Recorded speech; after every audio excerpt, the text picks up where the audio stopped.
لا هەرجێکم بینەرانی گەلی کوردستان سلامەتان لێبێ خۆشحاڵم ئێوارش بەرنامەی گەرمە و گەرمتان پێشکەش دەکەم ئەمڕۆ دکتۆر بەرهەم ئەحمەد ساڵح سەرۆک کۆماری عێراق عەدنان زەرفی ڕاستپار بۆ پێکهێنانی کابینەی نوێی حکوومەتی عێراق ئەمەش لە کاتێکدایە کە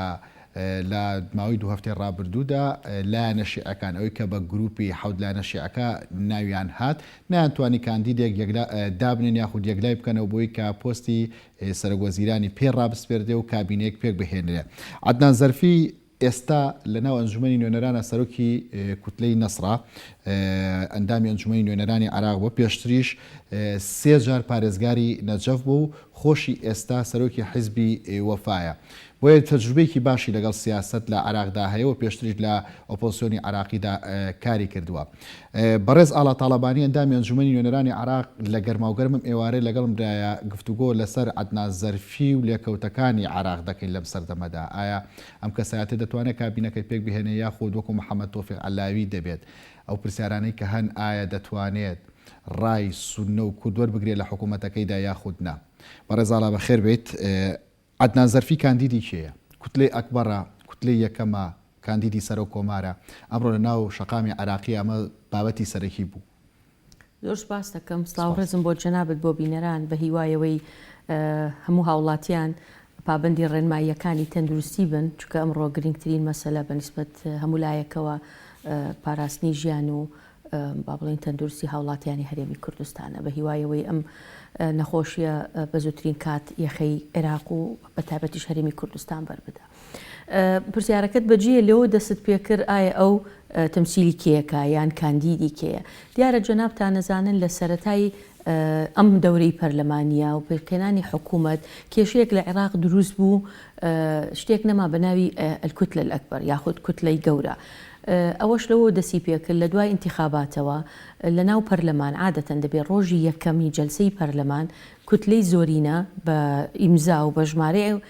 ئەدام پەرلەمانەکانیان لە ناو یەکەم جەلسە خۆیان ئاشکرا بکەن، ئەوەی پێڵێن خۆیان ئیعلانکەن. ئەمە ڕووی نەدا چکە دوو کوتلە هەبوو، بینا هەبوو نەسریش هەبوو و ژمارەکانیانیش لە یەکەوە نزیک بوون. هیچ کامیان خۆیان ڕانەگەیان کە کوتلەی زۆرینن. بۆیە لێرەوە کێشە دروست بوو بۆی سەرۆک کۆمار کێ ڕاستپێرێ، بینا ڕاستپێرێت یان نەسر. دواتر نەتیجەی کۆمەڵێک گفتوگۆ لێک تێگەیشتن و بە تایبەتی تریش لە نێوان دوو سەرکردەی هەردوو با بڵێن کوتلە گەورەکە دیان هاوپەیمانی بوون، ئەمانە کوتلە نین. هادی العامری و مقتەدا سەدر ڕێکەوتنێکرا کە بەدەر لە کوتلەی گەورە دکتۆر عادل عەبدولمەهدی بوو بە سەرۆک وەزیرانی عێراق و حکوومەتی تەشکیل کرد و دیارە باقی قسەکان ئەزانین چییە. لەوێەوە کێشە دروست بوو لەوەی شتێک نەمانای کوتلەی گەورە بێ. بۆیە لە استیقالەی عادل عەبدولمەهدی و لە مۆزوعی کێ جێگری بێت یان کێ تەکلیف بکرێت کە عەلاوی بوو، کێشەکە ئەوە بوو کوتلەی گەورە نەبوو. ئەمە تا ئیمڕۆژ بەردەوام بۆ. بۆیە عەدنان زەرفیش هیچ وەکو کوتلەی گەورە ڕادەسپێردراوە، هیچ کوتلەیەکی شیعی ناڵێ من کوتلەی گەورەم. سائیرون یان با بڵێن ڕەوتی سەدر کە ناویان سائیرونە بە ژمارە بڵێ ئێستا زۆرترین ژمارەی پەرلەمانتاریان لایە، خۆیان 56-54 بوون، بەڵام چەند کەسێکتر چۆتە پاڵیان تقریبان 60 کەسە بن. ئەوان نامەیەکیان نووسی بۆ جەنابی فەخامەتی کاک دکتۆر بەرهەم، وتیان ئێمە کوتلەی گەورەین بەڵام ئێمە تەنازول لە حەقی خۆمانەکەین، با دکتۆر بەرهەم کەسێکی بێلایەن یا لە جادە و لە شەقام هەڵبژێردرێ، ینی نزیک لەوانەوە مەبەستم. طبعاً خۆت زانی ئەم هەموو پرسە لە کاتێکای عێراق بە دۆخێکی نائارام ئەڕوا، چکە خۆپشاندان و ناڕەزایی و کوشتن و توندوتیژێکی زۆر لە جادە هەبوو. کاتی تەکلیفەکانیش کاتی با بڵێن تەبیعی خۆی نێوەی کە لە حکوومەتی مالیکی یەکەم و دووەم یا لە حکوومەتی عیبادیە حکوومەت پێکەهێنرا. ئەم کێشەیە خۆی کێشا بۆ ئێستاش بۆ تەکلیفی عەدنان زەرفی. بەڵام دیارە شیعەکان گەشتنە ئەو قەناعەت سونە و کورد لە دوای ڕەفزکردن و قبوڵ نەکردنی عەلاوی پێیان وتن ڕئیسی وزەرا هی شیعەیە و فعلەن لە عێراقیشان ڕاستەش قانونێک نییە یان مادەیەک نییە لە دەستور بڵێ ڕئیس وزەرا هی شیعەیە، بەڵام عورفێک چەند ساڵە لە عێراق هەیە کە سەرۆک کۆمار کوردە و سەرۆکی وەزیران دەبێت لە شیعە بێ بەاعتیبار ئەوان زۆرینەن و سەرۆکی پەرلەمان لە سونە بێ. دیارە بە ئاشکرا باسی ئەوەمان کرد کە برا شیعەکان، کوتلە شیعەکان، حیزبە شیعەکان، قیاداتی شیعی با لە نێو خۆیان ڕێککەون، کەسێک هەموو تەوافقی لەسەر بکەن، دیارە ئێمە شۆک و کورد و سنە مامەڵەیان لەگەڵەکەین. ئەو بوو لیژنەیەکی 7 کەسیان پێکهێنا. ئەم لیژنە 7 کەسیە نەگەیشتنە نەتیجە، ئەگەرچی ناوی عەدنان زولفی هەبوو لە ناو ئەو لیژنەیە بەڵام دواتر نەگەنیشتنە نەتیجە بۆیە سەرۆک کۆمار نامێکی ئاراستەی محکەمەی اتحادی کرد محکەمەی اتحادی کامل سەلاحیەتیدا بە سەرۆک کۆمار کە ئەو بۆی هەیە بەدەر لە مەسەلەی کوتلەی گەورە کەسێک هەڵبژێرە دیسان سەرۆک کۆمار ینی بە شێوەیەکی زۆر حەکیمانە مامەڵی کرد لەگەڵ هەموو کوتلەکان لەسەر خەد و بەشکەم بگەنە نەتیجەیەک لە نەتیجەیە کۆمەڵێک پەرلەمانتار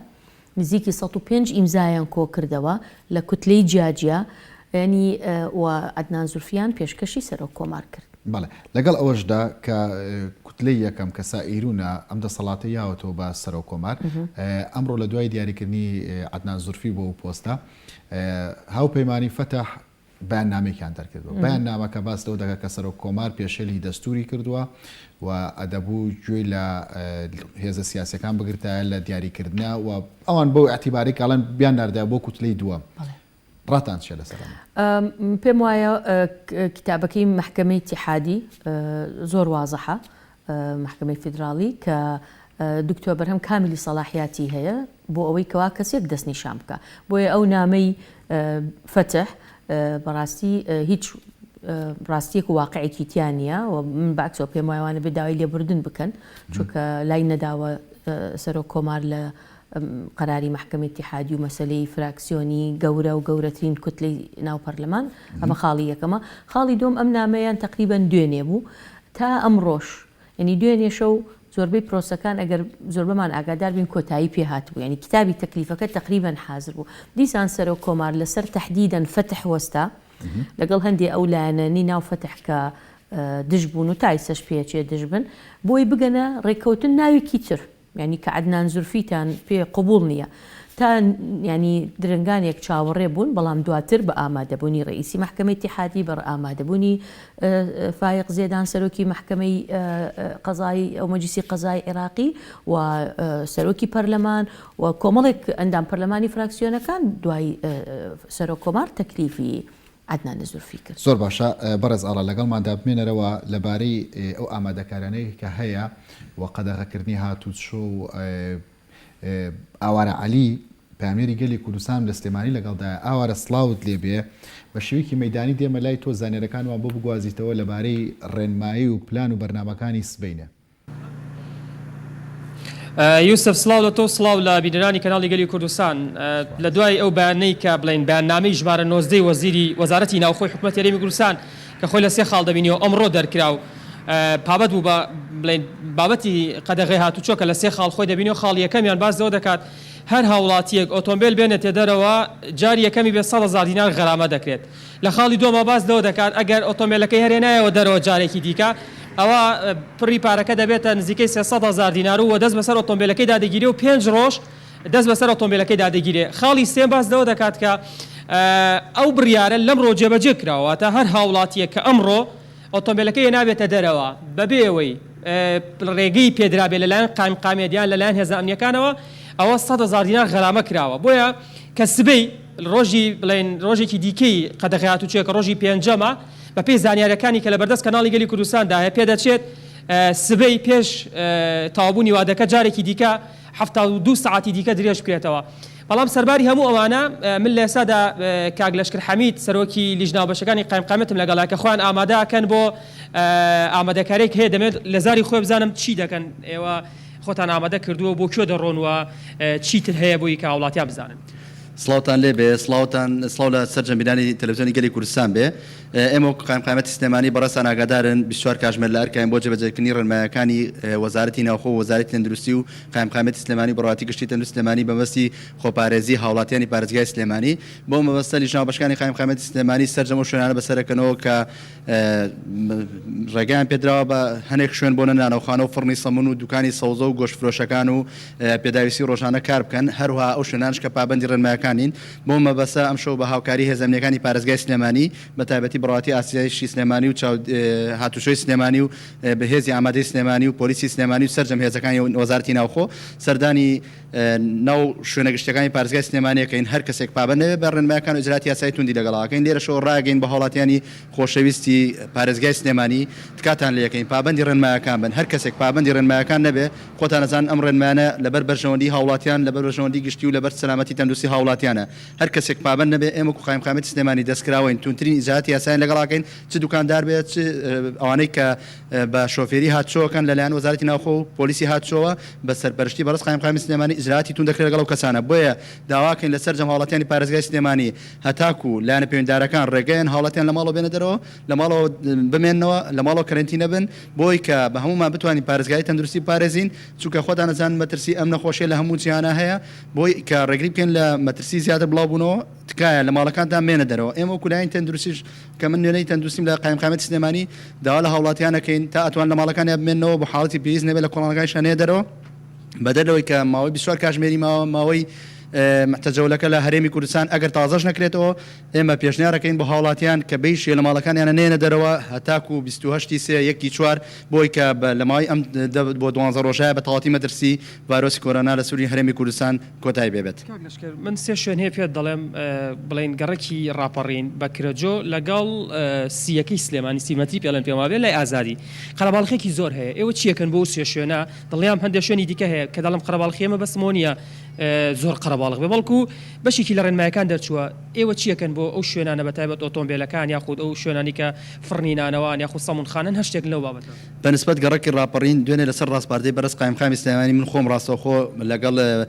چاودێری بازرگانی و لیژناوبەشەکانی قایم قامەتی سلێمانی و لیژنەی باڵای قایم قامەتی سلێمانی سەردانمانکردن کۆمەڵی ئیجراتی زۆرمان کرد لەگەڵ ئەو کەسانەی کە پابند نەبوون بەدڵنیایی لیژنەکانمان بەردەوامن بۆ هەموو شوێنەکان بۆ ئەو شوێنایی کە بەڕست باسیەکەی ئێمە لە بەیانی و بە عەسر و بە شەویش لیژنەمانەچێ بەڵام ئێستا ئێمە بۆ مەبەستە ئەو شوێنانەی کە پابند نەبوون لە ڕێگەی هێزەوە لە ڕێگەی هێز ئەمنیەکانەوە پابندیانەکەین بە جێبەجێکردنی ڕێنمایەکان چونکە ناکرێ ئەم خاڵا کە بەرژەوەندی تەندروستی هاوڵاتیانی تایە ئاسایشی تەندروستی هاوڵاتیانە خاتە مەترسیەوە پابند نەبێ بۆ 4 میلیۆن کەس دەتوانێت لە ماڵەکانی بمێنێتەوە بۆ چەند کەسێک ناتوانێت لە ماڵەکانی بمێنێتەوە پابندی ڕێنمایەکان نابێ بۆیە ئەمە بەرژەوەندی گشتی تایە هەر کەسێک بێ لە هەر ئاسێکا بێ ئێمە ئیجرای توندی لەگەڵاکەین دەستان خۆش بێ. بەڕێز لەشکر حەمید سەرۆکی لیژناوبەشەکانی قایم قامەتی سلێمانی یوسف لە پشتی منەوە ئەمە یەکێکە لە شەقامەکانی سلێمانی ئەم شەقامە ینی چۆڵی پێ دیارە خەڵۆتی پێ دیارە بەڵام ئەمڕۆ یوسف هەندێک کەس بڵێنینیان کرد بوو چۆن دڵێ ئەوە سەرپێشیان کردبوو بەڵام سەرپێکی کارەکانیش سزادراون ینی هەندێک کەسن کە لە پەنجەکانی دەستی پەڕ ناکەن بەڵام ئەوەی کە هەیە ئەم 24 ساعتی کە ماوە درێژکردنەوەی وادی قەدەغی هاتوچۆ لە پارێزگای سلێمانی و لە هەرێمی کوردستان بەپێی زانیارەکانی لە بەردەست کەناڵی گەلی کوردستاندا هەیە زیاد دەکرێت. ئاوارە علی پامێری گەلی کوردستان سواز بۆ تۆ بۆ میوانەکەشت بەرز ئاڵا تاالبانیان دامی ئەنجومەی نوێنەرانی عراق گفتوگۆکەمان بەردەوامە لەسەر پێکهاتن و پێکێنانی کابینەی نوێ عەدنان زولفی چ جیاوازیەک دروست دەکات بەراورد بە محەممەد تۆفیق عەلابی؟ بڵێ ینی ئەگەر لە ڕووی تشکیلی حکوومەتەوە بێت تەوەقوعەکەم جیاوازی هەبێت بۆ چونکە ئەساسەن محەممەد عەلاوی دوور بوو لە واقعی سیاسی عێراق بۆ ماوەیەکی زۆر ئەمە یەکێ لە خاڵەکانە. عەدنان زولفی دەمێکە لە ناو سیاسەتە محافظ بووە وەکو خۆت ئاماژت پێکرد لە سەرەتا لە وەزارەتی ناوخۆ لە بەشێکی گرنگ ئیشی کردووە لە معارەزە ئیشی کردووە و ماوەیەکیشە لە پەرلەمانە و سەرۆکی فراکسیۆنێکی گەورەیە و بەردەوام لەگەڵ حیزبەکان و لایەنەکان ئامادەی کۆبوونەوە گرنگەکانی لایەنە سیاسیەکانە بێ ئامادەی کۆبوونەوەی سەرۆک فراکسیۆنەکانە بێ ینی ئەمە فەرقی هەیە لەگەڵ یەکێک دابڕاو بوو لە دەرەوە هاتە سەرواقع خاڵێکی تر کە تەسەوەڕەکەم جیاوازی هەبێت ئەمە طبعا معنایەوەنی ئەم ڕەنگە باشتر بێت چکە من هێشتا نەهاتوومەتە سەر ئەوە تەوەقوعاتمان چیە بێ. خاڵێکی دووەم ئەو گروپەی کە لە دەوری عەلاوی بوون دیسانەوە گروپێکی دوور لە واقع بوون و گروپێک بوون شارەزایان لە هەندێ با بڵێن فاکتەری ئەساسی عێراق نییە و هەندێ عاملی ئەساسی پێکەنانی هەر شتێک نییە لە عێراقا. ئەمڕۆ تۆ لە عێراق بتەوێ نەتەوێ شیعە هەیە سونە هەیە کورد هەیە و خۆشتان بینیتان یەکێک لە کێشەکانی عەلاوی ئەوە بوو وتی من تعامل ناکەم لەگەڵ هەرێمی کوردستانی ئێمە من بۆ خۆم وەفدی مفاوض بووم کاتێک لەگەڵی دانیشتین باسییان لەوا کرد کە باسی لەوا کرد کە من کوردێکە هێنم و بێلایەن بێ و وتمان باشە ئێمە توانین کوردێکی بێلایەنت بۆ تەرشیحکەین نەخێر من خۆم ئەیهێنم و پێم وایە عەدنان زولفی لە واقعەت لێگەیشتووە کە هەرێمی کوردستان خصوصیەتی خۆی هەیە هەمان شت لێگەیشتووە خصوصیەتی سونە و لایەنەکانی سونە چیان ئەوێت لە حکوومەتی داهاتوو و تەسەوڕەکەم تیمەکەی زۆری هەندێک ئەندام پەرلەمانن کە نزیکن لە زۆر لایەنەکان لە کورد نزیکن لە شیعە لە سونە بتوانن هاوکاری بن بۆی بتوانێت ئەم گروپە یان ئەم مهمەی ئەم دروستکردنی حکوومەتەی یەکلا بکاتەوە. کارێکی تر کە بەلای منەوە جێی ینی ملاحەزەیە و حەزەکەم ینی باسی بکەم. ئیمڕۆ لە عێراق ئەو هەموو خۆپشاندانە و ناڕەزاییە کرێ دژی کورد و سونە نییە، دژی حکمی شیعەیە با بە وازەحی قسە بکەین و دژی قیاداتی سەفی یەکەمی شیعەیە ناوە گەورەکانە کە چەند ساڵ حکمیان بەدەست بووە و نەیان توانیوە بچووکترین مافی خەڵک کە خزمەت گوزاریە کە نەخۆشخانەیە کە مەکتەبی باشە کە ڕێگەوبانە کە کارەبایە بۆیان دابین بکەن. بۆیە لە ناو فراکسیۆنە شیعەکان هەر فراکسیۆنە دیارەکانە بە قیادەی فلان و فلان و فلان بێەوەی ناوەکانی بێنی خەتی دووەم جیلی دووەم لە قیاداتی شیعە پیا بووە بێزارن و ئەم سیاسەتەی با بڵێن ئەوان پیانڵێن دەیناسۆڕەکانی خۆیان یان قبول نییە. زۆر جار کە دانیشن و چەند جارێک گفتوگۆ کراوە و داواتمانەکەن بۆ گفتوگۆکانیان تانەت ئەوان سیاسەتی ئەم سیاسەتی میحوەرەی ئێران ئەمریکاشیان قبول نییە. یعنی ئەمە نقطەیەکی زۆر مهمە. ئێمانە خۆیان ئەندامی پێیان وایە ئەم سیاسەتە تایسە زەرری بە عێراق گەیاندووە، زێرەری بە میلەتی عێراق گەیاندووە و زەرری بە شیعە گەیاندووە و بە حیزبەکانی خۆشیان گەیاندووە. ئەم عەدنان زورفیە لە کام جیلەیانە؟ لەم نەخێر یەکێکە لە عەرابەکانی جیلی دووەم ئەمانە خۆشیان ئیعلان کرد پێشماوەیەک بەس دەمێکە ئیشەکەن ئەمانە کۆمەڵێک خەڵکی دیارن وەزیر بوونە پێشتر ئەندام پەرلەمانن گەڕاونەتەوە زیر بوون بەڵام خەڵکی با بڵێن ساحب قسەن ڕوئیای اقتصادیان هەیە شیعان لە کوتلە شیعەکانن کە بەڕاستی کوتلەکانیان با بڵێن لە ئێرانەوە نزیکە بەڵام ئەوان پێیان وایە غەڵەتە تۆ دژایەتی ئەمریکاش بکەیت.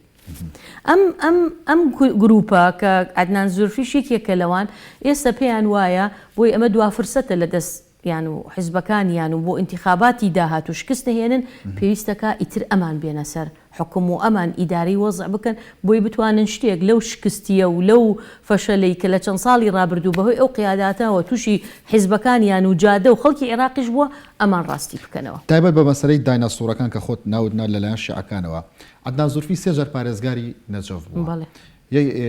یەکێک بووە لە پارێزگارە دیارەکان لە عێراقدا چەند جارێک ئەو پۆستەی وەرگری بێتەوە لە هەمان کاتدا لە بەرامبەر نەبوونی خزمەتگوزاری لە ناو پارێزگاکەی خۆیدا گەورەترین خۆپیشاندان کراوە خوا خەڵکانێکی زۆر لەو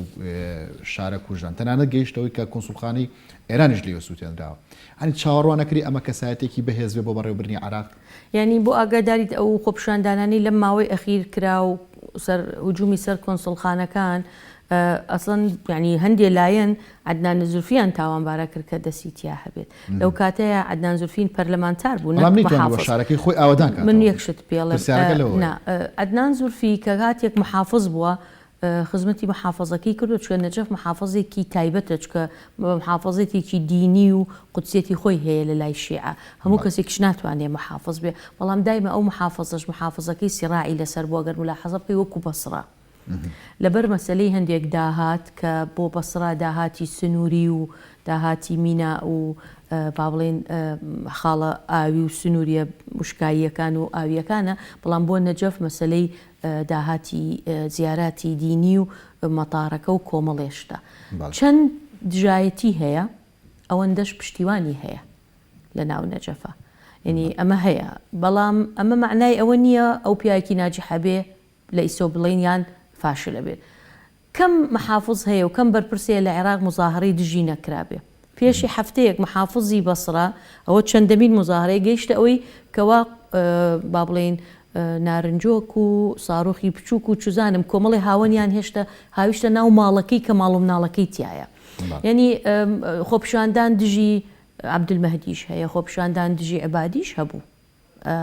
ئەمە ئەگەر باسی گەندەڵی بکەی کەم بەرپرسەیە لە عێراق بە جۆرێک لە جۆرەکان وەزیر بوو بێ محافظ بوو بێ باز لە گەندەڵی نەکەن بە نەتیجە ئەمە خیاری بەسەراحەت بڵێم 105 ئەندام پەرلەمانە تا دوێنێ 95 ئەمڕۆ 105 ئەندام پەرلەمانی شیعە بەجیا بەس شیعە ئیمزایان بۆ کردووە و تەوەقعی خۆم لە ئایندەیە 95 شیعە 105 ئەنی نە کوردە سونیتیانی نەخێر کورد سنییتیان نییە. ئەمانە زۆربەی لایەنەکانن هەتا هەندێک کە ئێستا وا باسەکەن کە لەگەڵی نین من پێم وایە لەگەڵین بە نەتیجە کوتلەیەکی تر دروستە بێت لە ناوپەر لەمان تەوقعی خۆم وایە ئەم شیعانە ئەم گەنجانە ئەم جیلی دووەمانە و ئەو پەرلەمانتارانەی کە بەڕاستی لە سیاسەتی سەفی یەکون دایناسۆرەکان یان ناڕازین لە ماوەی ڕابردوو ڕەنگە بەیەکەوە بێن نەک فراکسیۆنێک بەڵکو هاوپەیمانەتێکی تازەی شیعە دروستکەن کە لەگەڵ کورد تەعامولێکی تازاکەن لەگەڵ سنە تەعامولەکەن و پشتیوانی زورفیش بوون بۆی بتوانن لە مەرحەلەی داهاتووە شتێک لەو شکستەی کە چەند ساڵی ڕابردوو بەدەستیان هێناوەیان تووشی بوون ڕاستیکەن. یەک لەو شتانەی کە لەسەر ئەم کاندیدە نوێیە دەڵێت عێراق وڵاتێکی عەرەبی ئیسلامیە باوەڕی بە پێکاتەکانی دیکەی کورد و سونە نیە باوەڕی بە دینەکانی دیکە نیە کە لە ناو عێراقدا هەن پێت وایە ئەمە بۆ ناو خیتابە سیاسەکەیەتی یاخود بێ بە سەرۆکوەزیرانیش هەر بە هەمان خیتاب و بەردەوامە بێ. پێم وایە ئەم شەو قسەیەک بکە شتێکی وا لە ئیعلامی عێراقی باس کرا کە احتیمالە ئەم شەو شتێک بڵێت ئەو خیتابەی من بینیم لە موقع ئەو شتا بڵاو کراوە حقیقەتەن نازام کەی ئەم قسەی کردووە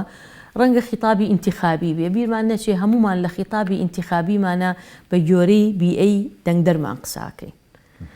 ڕەنگە ئەو خیتابەی بۆ جەوی بیئەی خۆی و بیئەی نەجەف بوو بێ ئەمڕۆ ببێ بە ڕئیس وزەرا ئەبێ خیتابێکی تەواو جیاوازی لەوە هەبێ چون عێراق تەقەبولی عێراقی پێکهاتەیە تەقەبولی ئەو نەوە عەقسانە ناکە ئەبێ بەپێی دەستور قسە بکە بێ بەپێی حەقیقەتی واقعی پێکاتەکانی عێراق و کەمایەتیەکان و هەموو لایەنەکان قسە بکە بۆ یوتم احتیمالە ئەم شەو قسە بکە ئەم شەونەی کاسبینەیەکە بەلای منەوە کاکی یوسف لە هەمووی گرنگتر چییە بەرنامەی چییە ئەم برادر چکە ئێمە لە خیتابات بێزار بووین یعنی هەمومان بڕۆ ئەمڕۆ هەوڵاتیکی عێراقی بەسیط بگرە ئەوەی کە ئێستا خۆپیشاندانەکە ینی بۆ ئاگاداریتان خۆپیشاندەران ئەمڕۆ هەموو خۆپیشاندانەکانیان ڕاگرت لە عێراق طبعاً بە حکمی کۆرۆنا بەڵام بەشێکی پەیوەندی بە مۆزعەشەیە ئەوەی ئێمە تەنسیق و تەواصلمان لەگەڵیان هەیە ئەوان دژی نابن لێرە و لەوێ مزاهرات دەرەچێ ئەوە دیارە ئەجیندەی حیزبێک لایەنێکی لە پشتەوەیە کە خۆی دژی مەسەلەن عەدنان زورفیە یا دژی کوتلەکەیەتی بەڕسمی ئەو خۆپیشاندانەی بە ناوی شۆڕشی تشرینەوە ڕائەوەستێت لە ئیمڕۆ ئیعلانیان کردو کەواتە شەقامێکیش نامێنەوەی تۆی پێی بڵێ شەقامی تۆڕەکە بۆی بزانین ڕای چییە بەرامبەر ئەمریکەیتر لەمە دووە ئەگوزارێ لە دروستکردنی حکوومەت بۆی وتم عەدنان زورفی تۆزێ نزیکە لە واقعەکەوە تێگا چییە ئەبێ خیتابی داهاتووی خیتابی خیتابەکەی ڕنگدانەوەی ئەم هەموو کێشانە بێت کە لە عێراقەیە کە زۆر گەورن با باسی کەین بەڕاستی یەکێک لەوانە مەسەلەی تەوازونی ئیقلیمیە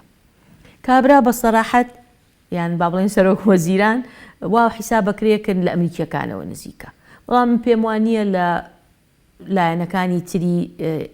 نزیک لە ئێرانیشەوە دوور بێت با بە واقع قسە بکەین دووەم ئەمڕۆ معادلەی خاڵە تۆمەتبارەکرێ بە سوتاندنی کۆنسوڵخانەی ئێران لە نەجەفی نەنە زۆر تهمەتی بۆ دروستەکەن تەنانەت لە کاتی کۆپشاندنە توندەکانی نەجەفی ماوەی ڕابردوو کابرایە گیراوتیان هەر ئەو پارەی داوە پێی ئەو ئەمە قسەی ئەوانە ینی ئەمە نایزانین تا چەند ڕاستە ئەم چکە بۆ خۆی لە هین بووە لە بابڵێنێکێک لە کەسایەتەکان بۆ کە لە ڕاپەڕینی جنوبی عێراقا چۆ بۆ معسکەری ڕەفحا لەسەر حدودی سعودیە دواتر لەو گروپە شیعانە بۆ کە بەرە و ئەمریکا ڕۆیشتووە دواتر لەوێ جارێکی تر لەگەڵ جێشی ئەمریکیە لەگەر گاردنەرا هاتۆتەوە ئەم برادەرە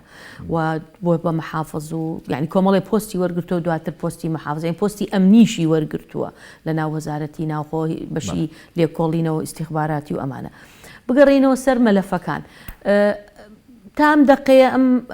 سەرۆک وەزیرانی با بڵێ ڕاستپێراوە پێچە لە ئەمریکیەکانەوە نزیک بێ و فعلەن شوایە و ماڵیشی لەوەیە ئەمیش یەکێکە لەوانی کەوتم پێچەوانی زۆر قیادەکانیشی عەبیرەکاتەوە پێی وایە غەڵەتە تۆ دژایەتی ئەمریکا بکەی بۆ ئێران یا دژایەتی ئێران بکەی بۆ ئەمریکا ئەبێ بەڵانس ڕاگری بتوانێ ئەم تەوازنە ڕاگری ئەمەیەکێ لە مەلەفە گرنگەکانە مەلەفێکی تر کە زۆر گرنگە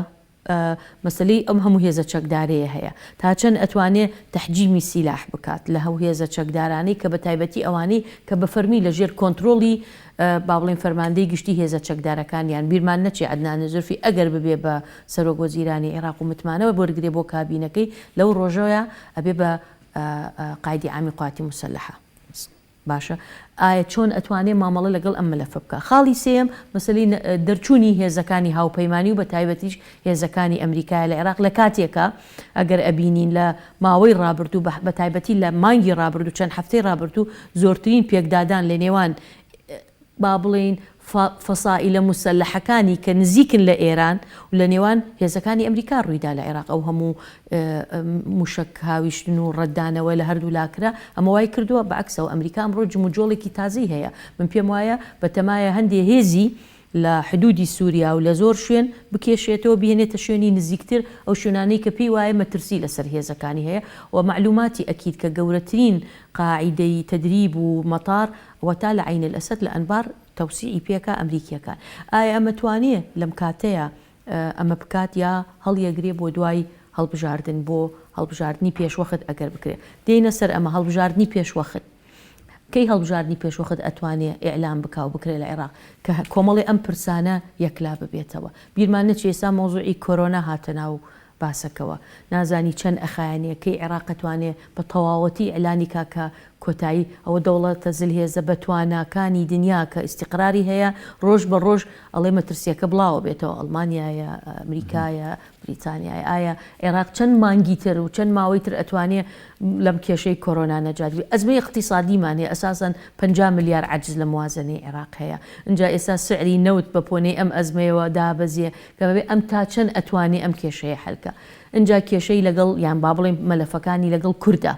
مەسلەی بوجە مەسلەی ئیتفاقی نەوتی مەسلەی معاشی ئێمە مەسلەی کێشەکانی لەگەڵ سونە ئاوەدانکردنەوەی ناوچەکانیان گەڕانەوەی ئاوارەکانیان با بڵێن بەردان و زانینی چارەنووسی گیراوەکانیان و بزربووەکانی سونە هەمووی مەلەفی قورسە هیچ ڕئیس وزەرای مەرجە ئەم هەموو مەلەفانت جێبەجێ بکە واقعی عێراق تۆ باشترێک خوێنیتەوە پرسیارێکی بەجێ من پێتەڵێم ڕەنگە ئەوەی تا حدێک هەندێک مەسلەی سونە و هەندێک کێشەی تایبەت بە ئێمەی ناوچەدا بڕاوەکان تەرحیل کرێ بۆ مەرحەلەی داهاتوو بەڵام ئەبێ مامەڵەیەکی تەواو و دروست و بەرنامەی هەبێ بۆ مەسلەی موچە و بوجەی هەرێمی کوردستان ینی بەلای کەمەوە ئەما بێ بەرنامەی هەبێ وازح بێ و تەعامل لەگەڵ هەرێمی کوردستان بکە بەنسبەت سونەکانەوە چۆن تەعامل لەگەڵ خودی مشارەکەی سونە لە ناو حکوومەت و مەسلەی ئاوەدانکردنەوەی مووسڵ تا ئێستا شارێکی وێرانە چۆن مامەڵی لەگەڵەکە لەمانە هەمووی گرنگتر ئەو یعنی بەنسبەت عێراقەوە بەنسبەت ئێمەوە طبعاً ئەولەویەت هەیە مەسلەی مانوونەمانی هێزەکانی ئەمریکایەوە و مەسلەی ڕاماڵی نیشەکە واتە ئاوەدانی و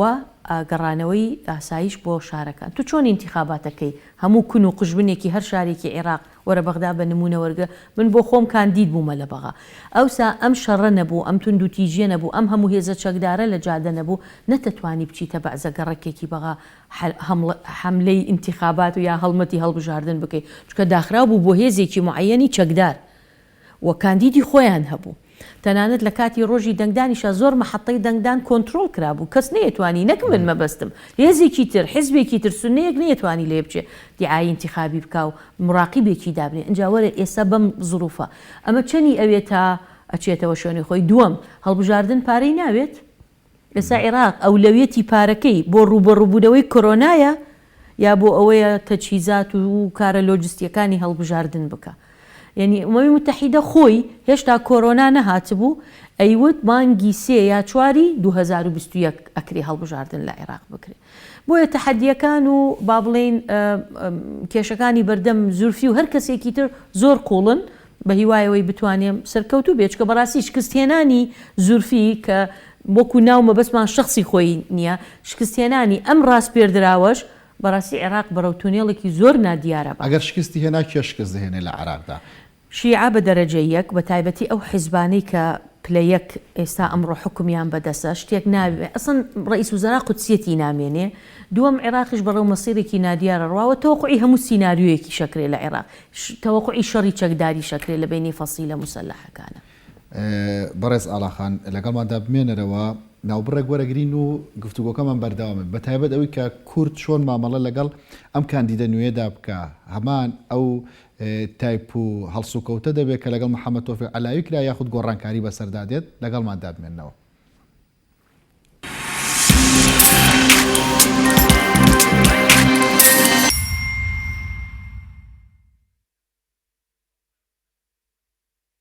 ئۆفرێکی ناوازە لە قەیوان سیتیەوە.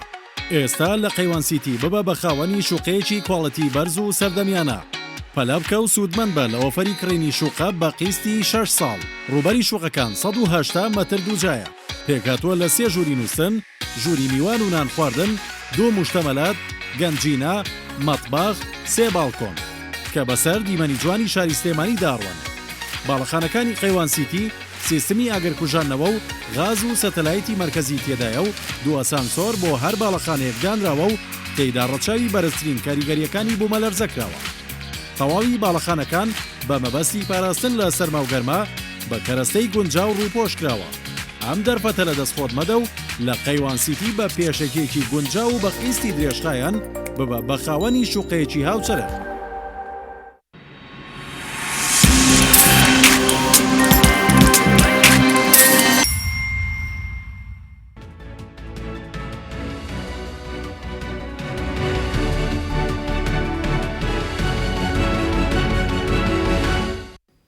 جارێکی تر سلااوان لێبێت بەڕێز ئاڵا تاالبانی ئەندامی ئەنجومەی نوێنەرانی عراقم لەگەڵدایە لە گەرما و گەرم. بەڕێز ئاڵا باس لە کورد بکەین لەگەڵ ئەم کاندیدە نوێدا. کورد ئەبێت چۆن مامەڵەی لەگەڵاکە یاخود بە پێچوانە ئەو بێت چۆن مامەڵە لەگەڵ کەیسی کووردا بکات لە کاتێکدا مافی کورد لە دەستوردا چەسپێنراوە. ئێمە تەجروبەی زۆر ڕئیس وزەرامان کرد لە کاتی ئارامتر، لە کاتی ئاشتیانە، لە کاتێک کە عێراق کێشە لابەلایانی تیانە بوو، بەڵام بە نەتیجە ئەگەیشتنە سەرەوەی دوای ماوەیەک دەنگمان بەرزە بووە کە هیچ بۆ کورد نەکردووە و لە بەڵێنەکانی پەشیمان بۆتەوە و وعدەکانی جێبەجێ ناکا و بگرە گەیشتەوەی کە موچە نەما و مامەڵە لەگەڵ کووردا زۆر خراپ کرا. چۆن کورد مامەڵە بکات دوو جانبی هەیە. جارێ یەکەم ئەبێ بزانین ئێمە ڕئیس وزەرایەک دێت لە وەختێکی ناتەبیعیە. ئەمە لە وەختێک نییە ئەو لەسەر کورسێکی ئیسراحەت دانیشت بێت و ئێمەش لەسەر کورسێکی ئیسراحەت دانیشین. دووەم ئایا ئەم ڕئیس وزەرایە ماوەکەی چەنە؟ ئەمە زۆر مهمە تۆ کاتێک مفاوەزاتەکەی بزانی ئەگەر بۆ ماوەیەکی کورت هاتەوە تا ئینتیخاباتە تۆ ئەو پەڕەکەی بتانی بەرژەوەندیە داراییەکانی هەرێم و ئەم شتانەی لەگەڵ یەکلا بکەیتەوە. ئەگەر ئەم پیاوە هاتووە و بەرنمەیەکی تا 2 ساڵی کە بەردەوامە بێت تا ئینتیخاباتی تر و لە کاتی خۆیان ڕەنگە بتانی کۆمەڵی پرسیتری ناوچە دابڕاوەکان و شتی تری لەگەڵ باس بکەیت. ئەمە یەکێ لە پرسیارەکانە ما بێ قیادی کوردی راسی بکە و جوابی بداتەوە بە پێی وەزە ئەمە جواب بدێتەوە مە لای خۆمانە. دوو ئێمە ینی بیرمان نەچێت هێشتا ئیمڕۆ ئەو برادرە تەکلیف کراوە. من لەگەڵەوەم لایەنە سیاسیە کوردیەکان چاوەڕوان بن بزانن لایەنەکانی تریش چۆن مامەڵە لەگەڵ ئەم با بڵێن ڕاستپاردەیەکەن یانم ڕاستپاردنە ئەکەن. دوو خۆی هەنگاوی یەکەمی چییە؟ ئەنچە خۆ ناکرێ منیسە نە بڵێم دژیم نە بڵێمش وەڵی زۆرم پێخۆشە و دەستی خۆش بێ و زۆر بە خێر بێ. من پێم وایە هەردوو خیتابەکە ڕاست نییە. زۆر تەبیعیە ئێمە 1-2 ڕۆژ چاوەڕێی لایەنەکانی تر بمزانی سونە ئەڵێکی لایەنە شیعیەکانی باشە. یعنی تا ئێستا لایەنە شیعیانە یا ئەو ئەندام پەرلەمانەی کە سەر بە کوتەلن کە خۆیان چوون بردویانە و لەگەڵی بوون و وێنەکان دەرچوو لە ناو قەسر بوونە مەسەرەن شتێکیان نەنووسیوە بڵێن زۆر باشە و لەگەڵین یا بۆیە من لەگەڵەوەم ئەکرێمە 1-2 ڕۆژ چاوەڕوان بین بزانین لایەنەکانی تر چۆن مامەڵاکەن ئەنجا ئێمەش بەڕاستی ناوماڵی خۆمان یەک خەین و چۆن مامەڵەی لەگەڵەکەین. ئەمە 1-2 وەکوتم ئەم برادەرە هاتووە ئەوەن دەشتی بەدەسەوە نییە تۆ بزانی چی لێ داواکەی. دووشت هەیە با بە واقعی قسە بکەیت. استحقاقی کورد لە کابینەکە داواکانی هەرێمی کوردستان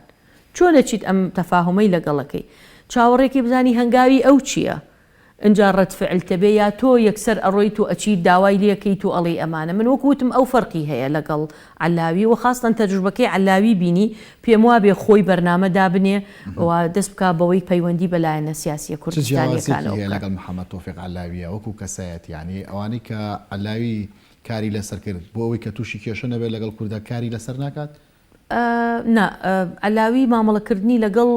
پرسی کورد و وجودی کورد لە ناو حکوومەتەکەی پرسێک بوو بە بیری خۆی بۆ بەرنامەی خۆی و ئەوەی دەوروبەرەکەی داینابوو. تەسەوڕەکەم یعنی عەدنان زولفی باشتر بێتە پێشەوە. تەسەوراتە تا ئێستا نازانین چۆنە بێ بۆیە بەڵامەوە لە ئەنجومەنی نوێنەران تعاملتان هەیە لەگەڵ مامەڵەتان هەبووە لەگەڵ ینی ڕۆژانە گەر بەریەکەوتنتان هەبێت چۆن باسی پرسی کوردی کردووە ساڵانە لە بوجا زۆرترین بەریەکەوتن دروستە بێ لە نێوان ئەندامانی ئەنجومەنی نوێنەرانە لەوێ تێڕوانینی چی بوو خۆی ئەندامی لیژنەی دارایی بووە ئەوەی من لە بەشێکی ئەندامە کوردەکانی لیژنەی داراییم پرسیوە ینی پیاوێکی دژ بە کورد نەبووە بەڵام ڕەنگە بۆ چوونی خۆشی هەبوو بێت وەکو زۆر لایەن ڕەنگە لەسەر مەسائلی قانونی وەستا بێ دوو بڵێ ئێمە ینی من بەش بە حاڵی خۆم ینی برادەرمەوە کەسێکی نزیکە و زۆر جار لە لای پەرلەمان و لە دەرەوەی پەرلەمان و لە کۆڕ و تەنانەت لە مؤتەمەراتی دەرەوەش بە یەکەوە بووینە کەم قساکات زۆر پیاوێک نییە بچێتە ناو هەموو بەڵام بیرکردنەوەیکی جیاوازی هەیە لە زۆر قیادە شیعە باڵاکە یعنی من ئەمەوێت تەکید لەوە بکەم لە مەسەلەی شتە ینی کەم لەسەر کورد بۆ نمونە مەسەلا تەسریحی هەیە ئەڵێ معاشی هەرێمی کوردستان ئەمە پێشەوەی هەرکە ئەندامێکی اعتیادی بۆ ئەبێ بدرێت ئەوە استحقاقی خەڵکە ینی ئەمەی وتووە بەڵام تا چەند ئەمە دڵخۆشکەرە ئەوە دواتر چەیە بەڵام کەوت دەبێتە سەرۆکوەزیران نوێنەرایەتی لایەنێکی زۆری شیعاکە دەکەوێتە ژێر گوشاری ئەوانیشەوە پێتان وایە گوتارەکانی گۆڕانکاریان بەسەرا بێت ئەتیما دەکاتە سەرەوەشی کابینەکەی کێیە کێ لە کابینەکەیە بێت وە خۆی کێ هەڵەبژێرێت بۆی حکوومەتەکە بیرت نەچێت لە عێراق شتێک نییە ناوی ڕئیس وزەرا بێ لە عێراق ڕئیس مەجلیسی وزەرا هەیە بە پێی دەستور ئێمە ڕئیس وزەرامان نییە چکە نیزامی حکم لە عێراق نیزامێکی پەرلەمانیە ڕئیسی وزەرا مەجلیسی وزەرای هەیە بۆیە کورد مەبەست یعنی ڕەنگە هەندێک جار هەندێک حزبی کوردیمان هەیە بڵێن پارتی و یەکێتی زۆر مەبەستیانە هەر پۆست وەرگرند لە بەغا ئێمە گرنگە پۆستمان هەبێت معنی کاچینە ناو انتخاباتەوە ئەمانەیە بەشێک بین لە حکوومەت لە عێراقا ئەی طبعا حەقی خۆمانە وەزیرمان هەبێت لە ناو ئەنجومەنی وەزیران چکە ئەو وەزیرە مشکلەکانی ئێمە زانێ و لەوێ توانی قسە بکە و بڕیار بدە بڕووی لە عێراقا مەجلیسی وزەرا هەیە سونە هەمان شت یعنی ئەمە یەکێ لە نقطەکانە بێ ئاگامان لێبێ ئەمەی کە چیەکە و دواتر چۆن مامەڵاکات و پرسەکانی کورد چۆن یەکلاکاتەوە وەکوتم ئەبێ چاوەڕێکەکەین من پێم وایە پەلە نەکەین ئەم دوسێ ڕۆژە بزانین خۆی هەنگاوەکانی چییە لە کۆوە دەست پێ ئەکا بە هەر بەڵام بە هەموو شێوەیەک لەگەڵ ئەوەم خۆمەمە بۆ چوونی خۆمە کورد دژایەتی ئەم حکوومەتە نەکات و لەگەڵی بڕوات و هاوڵ بدا لەگەڵ هەموو لایەنە کوردەکانی تر و شیعەکان و سونەکانیش کە ڕازین لەسەر ئەم ڕاستپاردنە بە یەکەوە ینی بەرنمەیەکی گونجاو هەبێ بۆ مرحلەی داهات لە محەممەد تۆفیق علاوی کورد بە یەک تیم چوونە گفتوگۆکانە خۆشت ئەندامی ئەو شان دەبوویت چاڕوانەکرێت لەمەی کاندیدە نوێیەکەشدا هەر یەک تیم بن یاخود هەر حیزبە خۆی گفتوگۆ لەگەڵیان دەست پێ بکات واللهی ئەوە وەکوتم جارێ ینی زووە قسەی لەسەر بکەین دیارێمە لەوەی حکوومەتەکەی علاویشە ئەو کۆبنوانی کە لە سەرۆکایەتی هەرێمیش کراوە لە بەغاش تەکید لەوە کراوە کورد یەک خێتاپێ یەک ڕوئیا و بۆچوونی هەبێ بەرژەوەندی باڵای هەرێم و خەڵکی هەرێمی کوردستان کە لە سەروی هەمویان مەسلەی شایستە داراییەکانە ئەولەویەتی مفاوەزات بێت و فعلەن ینی ئەمە جێبەجێ کرا لە ئەوەی علاوی پێم وایە لە مەشاهر هەوڵ بدرێت وەکوتم ئەمڕۆ جارێ چەند سەعاتێک ئەم تەکلیفە کراوە دەکرێت سبەینێ و دووەی و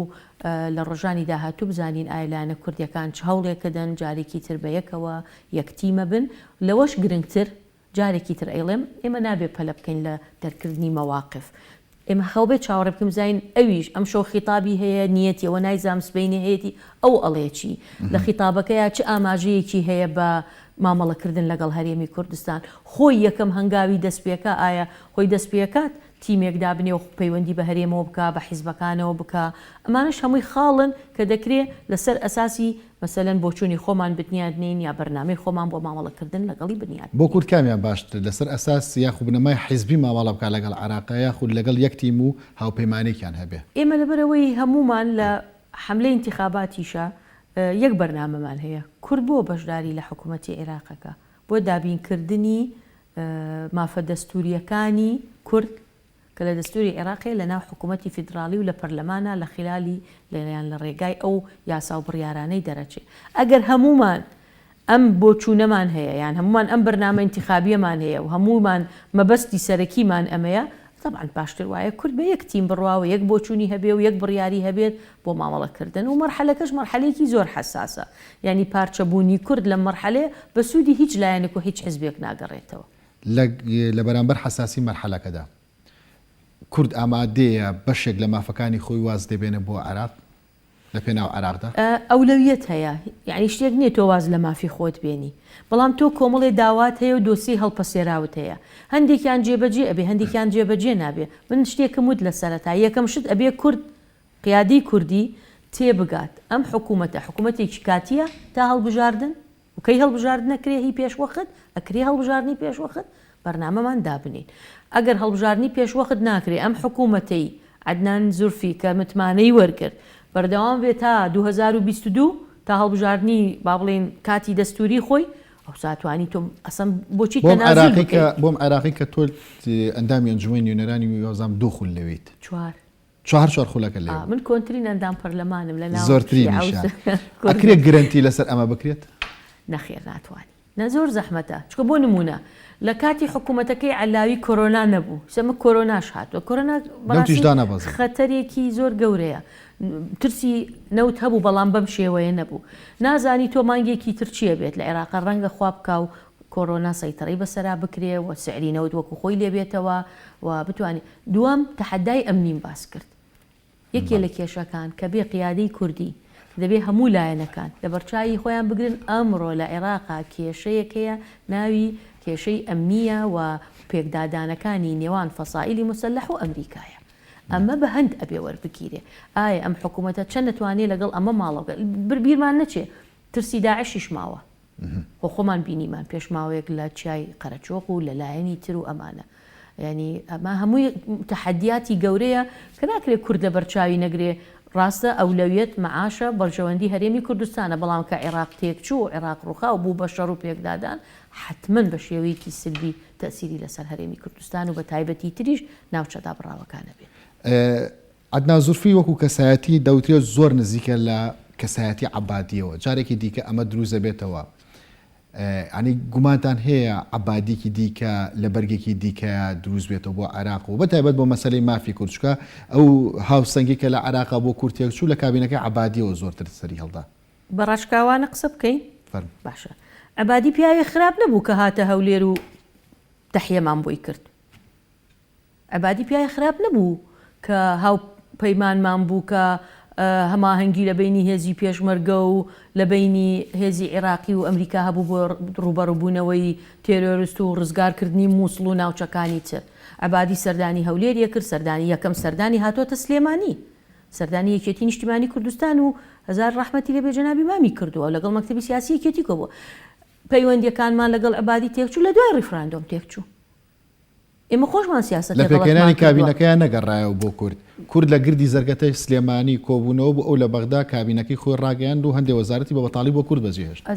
ئەم کورد لەمە ئەترسێت ئەو کاتە مشکلە مۆزوعێتر من خۆم سەرۆکی فراکسیۆن بووم و ئەمزانی کورد لە گردەکە بوو بەڵام حکوومەتەکە ڕۆیشت بوو دواتر من بەرپرسی نوێنەری نەتەوەیە گرتوەکان ملادینۆف بوو ئەوسا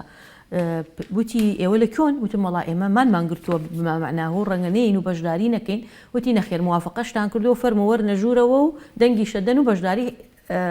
حکوومەتەکەشەکەن بۆیە هەر ئەوە نییە وەرەقەیەکیان بۆمان نرد لە لێرە لە گردەکە کە کۆبوو بوونەوە لای گردی ینی برادرانی گۆڕان وەرەقەکەی تر من سپاسیانەکەم بە نوێنەرایەتی هەموو لایەنە کوردیەکان خوێنمەوە و کۆمەڵی شەرت و شروتماندانا 3 مانگماندانا بۆ فڵان کەیس و 3 مانگماندانا بۆ ناوچە دابڕاوەکان و بۆ مادەی سەڵتەژوور دای چوونە ناو حکوومەتەکە و بەشداریشمان کرد و زۆر بەهێزیشەوە بەشداریمان لە حکوومەتە کرد و وەزارەتی سیادیشمان وەرگرت و باشترین هەماهەنگی ئەمنیمان هەبوو بەڵام بەڕاستی کۆمەڵی کێشە لەوانە ڕیفراندۆم بۆ هۆی ئەوەی ئەم حکوومەتە هین بوو دواتر بەڵێ بەڕێیارەکانی عەبادی بەرامبەر کورد بڕیاری تونند بوون لە دوای ڕیفراندۆم زیاتر لە دوای ڕیفراندۆم ئەمە پێدەم پێش ڕیفراندۆم هەمومان نزانین کە هاتە هەولێر و ئیستیقبالە کراو لەگەڵی دانیشتین و لەگەڵی کۆبووینەوە و خۆ هیچ کێشەیەک لەگەڵ عەبادی نەبوو ئێستا تۆ لەبەرەوەی عەدنان زورفی ئەندامی نەسرە بڵێ ئەمە کۆپی عەبادیم پێم وایە ئەمە ینی حکمێکی زۆر پێشوەختە لەبەرەوەی من خۆم لە خۆیم بیستووە کە لە کۆبوونەوەکانی خۆیان کە کوتلەی ئیسلاح ئەیان کرد هەمیشە مقۆمقۆی بووە لەگەڵ قیاداتی خۆی نەسر و لە منزمنی هەم عەبادی زۆر جا لەگەڵ ئێمە باسیە کرد ئەیود ئەم بیرکردنەوەی ئەمانە غەڵەتە ئەم توندیە نابێ ئێمە بێ شەراکەتمان ڕاستەقینە بێ ئەمە بێ سیاستمان وازەحتر بێ بەڵام ئەمە قسەشە ئەمە من بۆیە وتم ئێوە پرسیارە لە من نەکەیت تەوەقوعمان ئەمەیە بەڵام نازانی وەکو عەبادی لە سەرەتا باش بوو دواتر بۆ مالکی حکوومەتی مالکی لەکوێ دروست بوو لە هەولێر دروست نەبوو ئەپیانەوە ئیتفاقی هەولێر بە مبارەکەی ئێمە لە هەولێر دروست بوو دوای عیبادی بوو مالکی بوو بەوەی کە بوو بە دوژمنی ئێمە بێ بزانین خۆشمان چیمانەوێت وەکو وتم ئێستا بۆ ئەمە خۆمان نەزانین چیمانەیە وەکو کورد هەموو جارێک نابەداخەوە ئێستا من ئەمێ تەرکیز کە مەسەر دووشت ینی بەو خیبرێ و بەو تەجروبەی کە لە چەند ساڵ لە بەغا هەمە و لە 4 دەورەی پەرلەمان هەمە و وابزەمەمە هەشتەمین حکوومەتە من لە بەغدا مەوجودم و لە پەرلەمان و مراقبەیەکەین و چیمان کرد و کورچی کرد و چی دەستکەوت و دوایی ئەبێ خۆمە دیراسەتی خۆشمان بکەین باشە ئێستا مەزەنێکێک هاتو وەڵڵا ئەمە ڕێک کۆپی عەبادیە شەرت نییە وابێ ڕەنگە باشتر بێ ڕەنگە وابێ بەڵام چۆن ئەم قەرارە دێ ئەو نەجار تۆ خۆت بزانە ئەم حکوومەتە لە چ جەوێک و لە چ ژینگەیەکە دێت دروستەوی ئەو هەموو تەحەدیە کە باسمان کرد وایە دوو تۆ داوات هەیە کۆمەڵی بەرنامەت هەیە لە بەغا گرنگترینیان مەسلەی شایستە داراییەکانە ئەمە سووری و پێکداگری لەسەر هیچ کۆم استیحقاقی خەڵکە بەڵام دوای ئەوە کۆمەڵی شتی تر هەیە مەسەلەن پۆستی کورد استیحقاقاتی کورد باشە ئایا تۆ توانی ئەگەر ئەمە حکوومەتێکی کاتی بێ تۆ لە هەموو ئەو ساڵانە لە حکوومەتە یەک لە دوایەکانی کە حکوومەتی ئیستیقرار بوو کۆمەڵێ استیحقاقاتی کورد هەبوو لە پۆستی تر نەمانتوانی پڕیکەینەوە تۆ توانی لەم مەسەلەن ساڵەیە دەمانگیەکە ئەگەر حکوومەت مۆقەت بێ ئەمانە ئەم پۆستانە پڕکەیتەوە ئەمە هەمووی پرسیارە بێ بە بەرنامە کورد بزانێت چۆن بەرنامەی بۆ دانێەوە مامەڵی لەگەڵا بکە بەڕێز ئاڵا تاڵەبانی ئەندامی ئەنجومەی نوێنەرانی عێراق سوپاس کە لەگەڵماندا بوویت سوپاس بۆ جەنابەت ئێوەش خواتان لەگەڵ بێت